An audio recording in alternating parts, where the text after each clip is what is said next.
রাজহাঁস কিংবা দেশি হাঁস যেটাই হোক না কেন, হাঁসের মাংসের স্বাদ বাড়াতে হলে হাঁস প্রসেস থেকে শুরু করে মাংস রান্না পর্যন্ত বেশ কিছু প্রসিডিউর মেনে এই রেসিপিটা করতে হয়। তাতে হাঁসের মাংসের স্বাদ বেড়ে যাবে অনেক গুণ। সেই সাথে হাঁসের মাংসের যে কটু গন্ধ থাকে সেটাও চলে যাবে। আর এই প্রসিডিউরগুলো হাঁস প্রসেস থেকে শুরু করে একদম রান্নার শেষ পর্যন্ত প্রত্যেকটা ধাপে থাকবে। এজন্য অবশ্যই আপনাকে রেসিপিটা শুরু থেকে শেষ পর্যন্ত দেখতে হবে। যে কোনো রান্না ভালো হওয়ার প্রথম শর্ত হচ্ছে সেই রান্নাটায় ব্যবহৃত মশলাগুলো কি মশলা কি পরিমাণে দেবেন সেটা খুবই গুরুত্বপূর্ণ। রেসিপি শুরুতে আগে মশলাটা তৈরি করে নিব। আর এর জন্য একটা বাটিতে 10-12টা এলাচ নিয়ে নিচ্ছি 10-12টা লবঙ্গ, একটা জায়ফলের 1/4 ভাগ, একটা জয়ত্রীর 1/4 ভাগ। তবে যদি দেশি হাঁস রান্না করেন সেই ক্ষেত্রে জায়ফলটা না দিলেও হবে, বাট জয়ত্রীটা দেবেন, এতে খুব সুন্দর ফ্লেভার আসবে। 1 টেবিল চামচ মতো কালো গোলমরিচ দিচ্ছি। গোলমরিচের পরিমাণটা হালকা একটু বেশি দিলাম। হাঁসের মাংসে একটু ঝালটা বেশি হলে এটা খেতে খুব সুস্বাদু হয়। সেই সাথে দিব 2 টুকরো দারুচিনি। আরও কিছু মশলা ব্যবহার করব যেগুলো আমরা রান্নায় দেখাবো। তো এই মশলাগুলোকে না টেলে বা না ভেজে গুঁড়ো করে নিব। না টেলে মশলাগুলোকে গুঁড়ো করে নিলাম। চলে আসলাম খুবই গুরুত্বপূর্ণ একটা পার্টে। দেখুন আমি এখানে একটা রাজহাঁস নিয়েছি। রাজহাঁসটা প্রায় 3.5 কেজি মতো ওয়েট ছিল। আফটার প্রসেস এটা নিয়ার অ্যাবাউট 3 কেজি মতো আছে। শুরুতে যেটা করতে হবে, হাঁসটাকে খুব ভালোভাবে পরিষ্কার করে নিতে হবে যেন কোনো প্রকার লোম না থাকে। আপনারা নিজেরাই দেখুন কতটা নিট অ্যান্ড ক্লিন। এরপরেও দুটো একটা লোম থেকে যেতে পারে, বাট সেটাও চলে যাবে। আর এর জন্য যেটা করতে হবে, হাঁসটাকে একটু ঝলসিয়ে নিতে হবে। সেটা চুলার আগুনে বা কাঠের আগুনে কিংবা ফায়ার গান যেটাই হোক না কেন, এটাকে একটু পুড়িয়ে নিতে হবে। একটু দেখাচ্ছি আপনাদের। এভাবে হাঁসটা পোড়ালে হাঁসে যদি এক্সট্রা কোনো লোম থেকে থাকে সেটা পুড়ে যাবে। দ্বিতীয়ত হাঁসের মাংসটা রান্না করার পরে একটা বারবিকিউ ফ্লেভার পাবেন। এতে স্বাদটা কিন্তু অনেকটাই বেড়ে যাবে। তবে অবশ্যই যে জিনিসটা মাথায় রাখবেন সেটা হচ্ছে লাকড়ির আগুনে কিংবা গ্যাস টর্চ যেটা দিয়ে পুরান না কেন, পুরানোর পরে হাঁসটা কেটে নেওয়ার আগে অবশ্যই আগে স্কিনটা খুব ভালোভাবে ধুয়ে নেবেন। উপরে যে কালো পোড়া অংশটা আছে এটা ধুয়ে নেওয়ার পরে এটা চলে যাবে। যদি না ধুয়ে আগে কেটে নেন সেই ক্ষেত্রে কিন্তু এই কালো অংশগুলো মাংসের সাথে লেগে যাবে। এতে মাংসের কালারটা কালো হয়ে যাবে। হাঁস পুরানোর মেইন উদ্দেশ্য যেটা, সেটা হচ্ছে হাঁসটাতে যদি এক্সট্রা লোম থাকে সেই লোমটা যেমন পুড়ে যাবে। আর মেইন কারণ যেটা সেটা হচ্ছে, আপনারা জানেন হাঁসের মাংসে এক ধরনের কটু গন্ধ আসে। বাট এভাবে যদি পুড়িয়ে নেন তাহলে হাঁসের গা থেকে যে তেলটা বার্ন হচ্ছে, এই তেলটা বার্ন হওয়ার জন্যই এর যে একটা কটু গন্ধ থাকে সেই গন্ধটা চলে যাবে। তো হাঁসটা পুরানো হয়ে গেছে। এখন যেটা করতে হবে, হাঁসটাকে ভালোভাবে ধুয়ে নিয়ে এরপরে কেটে নিব। তারপরে আবার মাংসটাকে ধুয়ে নিয়ে আমরা মেইন রান্নায় ফিরবো। রাজহাঁসটাকে খুব ভালোভাবে ধুয়ে এরপরে কেটে নিয়েছি, এরপরে আবার ধুয়ে নিয়েছি, এরপরে পানিটাকে খুব ভালোভাবে ঝরিয়ে নিয়েছি। এখন যেহেতু এটা রাজহাঁস, যদি হাঁসের বয়স বেশি হয় বা বয়স্ক হাঁস হয় সেই ক্ষেত্রে মাংসটাকে আগে একটু মেরিনেট করে নেবেন। মেরিনেট করে নিলে মাংসটা খুব সফট এবং জুসি হবে। তো শুরুতেই 1/2 কাপ টক দই দিয়ে দিচ্ছি। 1 টেবিল চামচ মতো হলুদের গুঁড়া দিয়ে দিচ্ছি।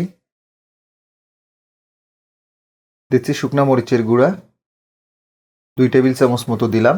যদিও হাঁসের মাংসে ঝালটা একটু বেশি লাগে, তারপরেও ঝালটা আপনারা আপনাদের রুচি মতো কমিয়ে বাড়িয়ে নেবেন। 1 টেবিল চামচ জিরার গুঁড়া দিচ্ছি। 1 টেবিল চামচ ধনিয়া গুঁড়া।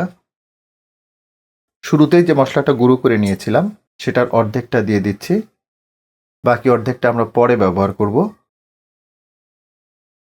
2 টেবিল চামচ মতো রান্নার তেল দিয়ে দিব।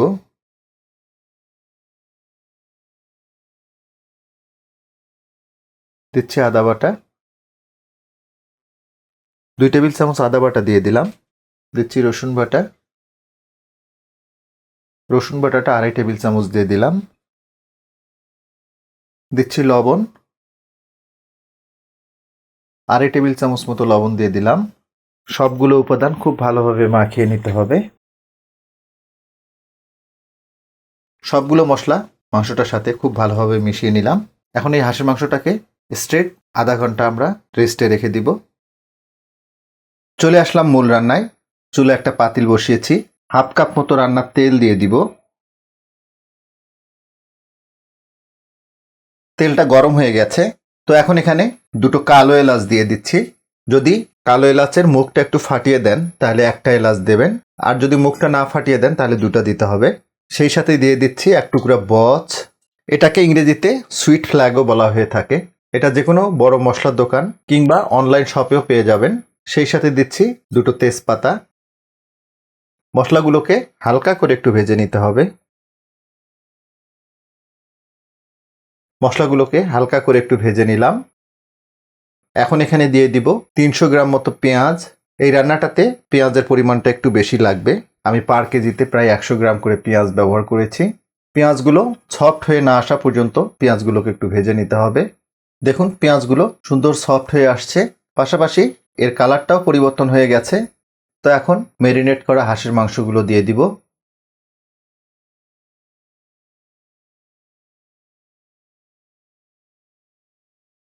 ম্যারিনেট করে রাখা বাটিটাতে সামান্য একটু পানি দিয়ে একটু মশলাগুলো ধুয়ে দিব। রাজহাঁস, চীনা হাঁস কিংবা দেশি হাঁস যেটাই হোক না কেন, জাস্ট এই প্রসিডিউরটা ফলো করবেন, ইনশাল্লাহ হাঁসের মাংস রান্না আপনার ভালো হতে বাধ্য। ঢাকনাটা লাগিয়ে দিব, আর চুলার জালটাকে মিডিয়ামে রাখতে হবে। যেহেতু টক দই ব্যবহার করেছি, শুরুতেই হাই হিট দিব না আমরা। মিডিয়াম হিটে হাঁসের মাংসটাকে প্রায় আধা ঘন্টা মতো আমি রান্না করে নিয়েছি। তবে অফ ক্যামেরায় কয়েকবার করে নেড়ে দিয়েছিলাম যাতে তলায় না লেগে যায়। দেখুন কি চমৎকারভাবে তেলটা সেপারেট হয়ে গেছে, আর এই সুন্দরভাবে তেল সেপারেট হওয়াটা ইন্ডিকেট করে মাংসটা খুব সুন্দরভাবে কষানো হয়ে গেছে।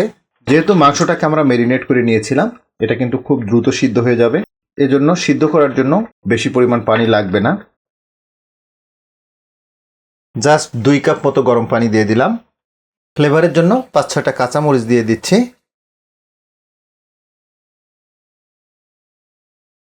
ঢাকনাটা লাগিয়ে দিচ্ছি, আর এই পর্যায়ে চুলার জালটাকে মিডিয়াম টু লোতে নিয়ে আসতে হবে।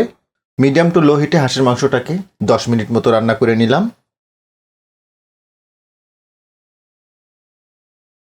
এই পর্যায়ে দিয়ে দিব শুরুতে গুঁড়ো করে নেওয়া মশলাগুলো। অর্ধেকটা দিয়েছিলাম, এখন বাকি অর্ধেকটা দিব।